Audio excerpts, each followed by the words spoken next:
Ketua, Ya. saya mau tanya, Mm-mm.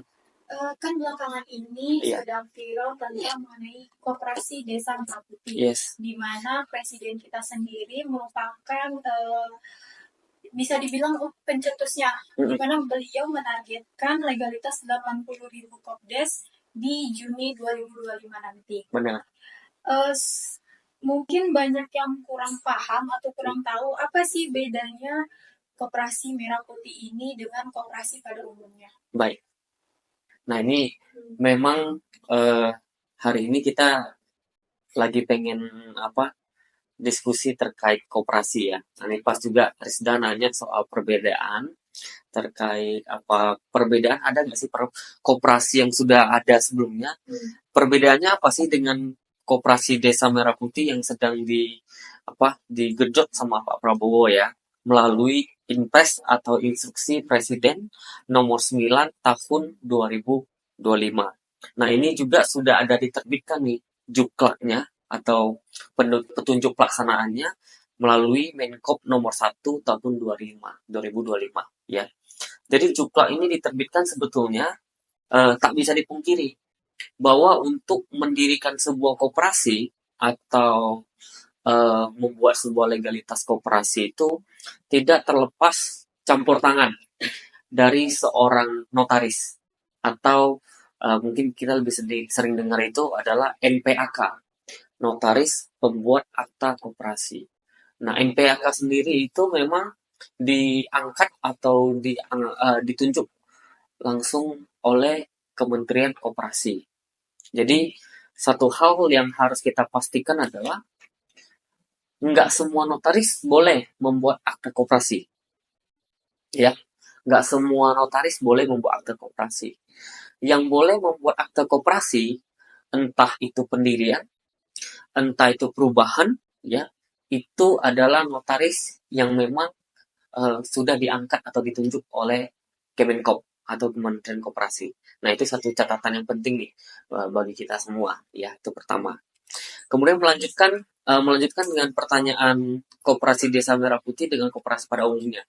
Sebenarnya bedanya tidak signifikan. Jadi ini hanya merupakan bagian dari Pak Prabowo ingin adanya percepatan dalam hal menuju Indonesia Emas di 2045. Ya, salah satunya yaitu melalui koperasi.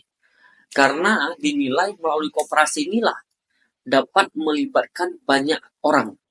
Bukan hanya kalangan startup, tapi juga masyarakat tempat, juga potensi dari masing-masing daerah dapat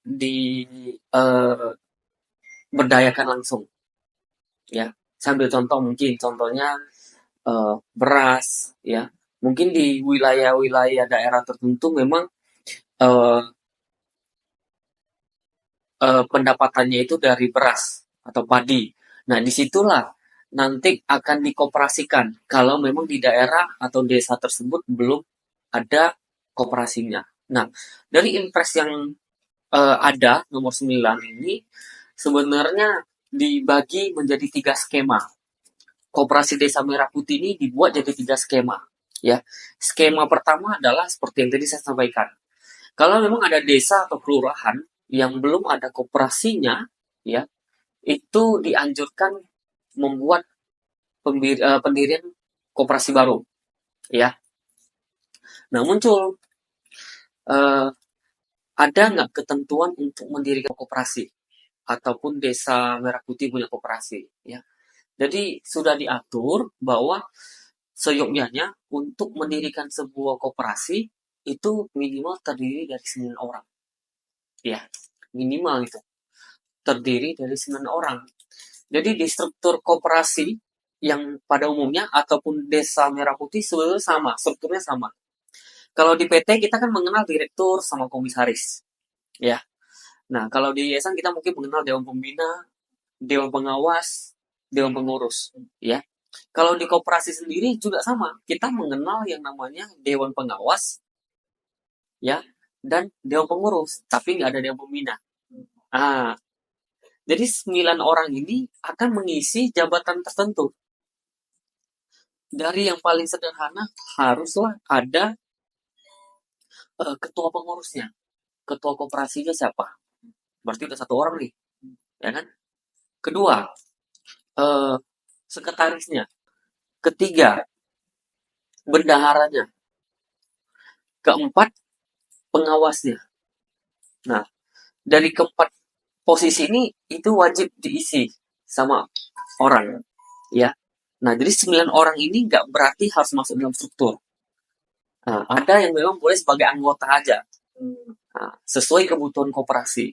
Kalau mungkin koperasi itu butuh ada wakil sekretaris, maka diangkatlah satu lagi wakil bendahara, wakil ketua, anggota pengawas, itu boleh. Yang jelas minimal itu 9 orang. Nah, tentu dalam hal ini Pak Presiden itu berkehendak lebih, satu koperasi lebih dari 9 orang. Karena kita menilai semoga dari koperasi ini dapat membuka lapangan kerja baru. Misalnya kalau koperasi perikanan, mungkin satu kapal ikan aja beserta kru bisa lebih dari 9 orang. Jadi dengan banyaknya ini bisa satu koperasi, nggak usah heran kalau satu koperasi ada 100 anggota itu udah biasa. Nah, makanya melalui koperasi inilah sebetulnya pengen lebih cepat ada pertumbuhan ekonomi dan apa namanya daerah-daerah yang memang ada produk unggulan itu tersalurkan. Nah, gitu. Ya. Nah, dalam aspek kita sebagai seorang notaris, ya, yang akan membuat akte koperasi ini, teruntuk mungkin koperasi Desa Merah Putih. Ada beberapa hal yang mesti kita perhatikan, ya. Kita akan masuk ke skema yang pertama dulu. Skema pertama terkait pendirian koperasi dulu nih, ya. Tadi kan di Impres ini ada 3 skema. Pendirian koperasi, pengembangan koperasi, ya, sama revitalisasi, ya. Kita masuk yang pendirian koperasi dulu ini, ya, yang di part hari ini. Nah, notaris yang membuat akte koperasi yang sifatnya skema pertama atau pendirian koperasi, ada beberapa hal yang harus diperhatikan dalam pembuatan aktenya.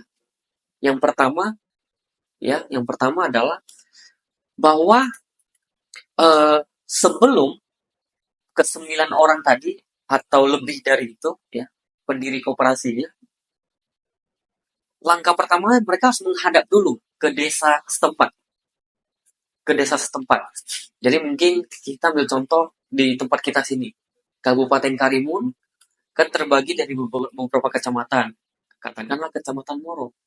Kecamatan Moro ini kan ada kelurahan desa lagi nih. Nah, kita anggaplah desa eh, Desa Sugi misalnya.